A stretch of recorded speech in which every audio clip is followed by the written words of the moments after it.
Écoutez le monde changer. Et pour commencer donc, Pierre, cet appel relayé par plusieurs médecins, ne renoncez surtout pas à vos soins. Et dans le cas où vous auriez des symptômes alarmants, par exemple un début d'infarctus, surtout n'ayez pas peur d'appeler les secours. Lionel Gougelot, dans votre région, cet appel est largement relayé par le monde hospitalier au CHU de Lille. Oui, effectivement, parce qu'il faut savoir que dans certains services d'urgence de la région, le nombre d'entrées pour, on va dire, les pathologies classiques, hors Covid-19, eh bien, ce nombre d'entrées est en recul, parfois jusqu'à 50%. Alors évidemment, il y a peut-être moins d'accidents de voiture ou de chutes sur la voie publique, mais clairement, il y a surtout depuis le confinement trop de patients qui prennent du retard dans leur prise en charge, selon Patrick Goldstein, le patron du SAMU de Lille. Des infarctus qu'on voit au 3e jour, des accidents vasculaires cérébraux qui arrivent trop tard, des diabètes décompensés. Et les effets collatéraux à terme, d'une carence de soins aujourd'hui pourraient être aussi pénalisants que l'épidémie que nous vivons aujourd'hui. Ce serait la double peine. Alors vous l'entendez, vive inquiétude du monde hospitalier. Donc à Lille, le CHU a même publié hier un communiqué pour appeler les malades du cancer à ne pas retarder leurs soins ou leurs consultations dans le centre spécialisé.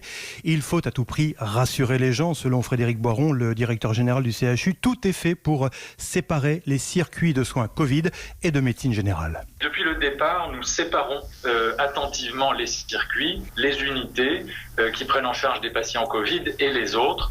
Donc le risque en réalité n'existe pas.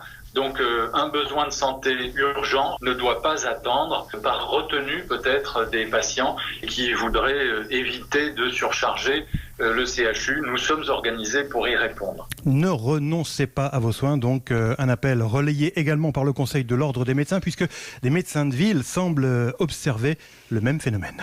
Merci Lionel Gougelot à Lille. Pour Europe 1, nous sommes en ligne avec le vice-président du syndicat MG France, les médecins généralistes, Jean-Christophe Calme. Bonjour docteur. Bonjour. Merci d'être avec nous. Alors c'est important de relayer ce message. Les Français ont peur d'aller chez le médecin. Comment les rassurer ? Alors les Français ont peur et il faut dire que cette peur a été au départ le fait un peu des messages gouvernementaux qui ont dit surtout n'allez pas dans les cabinets de médecine générale.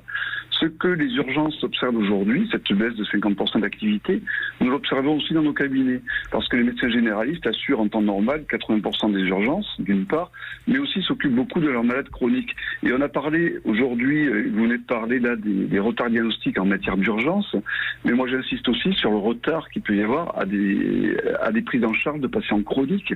Il faut absolument que les patients chroniques continuent à consulter leur médecin de façon régulière pour éviter justement des accidents aigus. Parce que, comme l'a dit Dr Goldstein en préambule, sinon on risque de voir arriver, après l'épidémie du Covid, une autre épidémie qui sera celle de tous ces patients chroniques qui vont s'aggraver brutalement. Donc c'est absolument essentiel de continuer à consulter son médecin.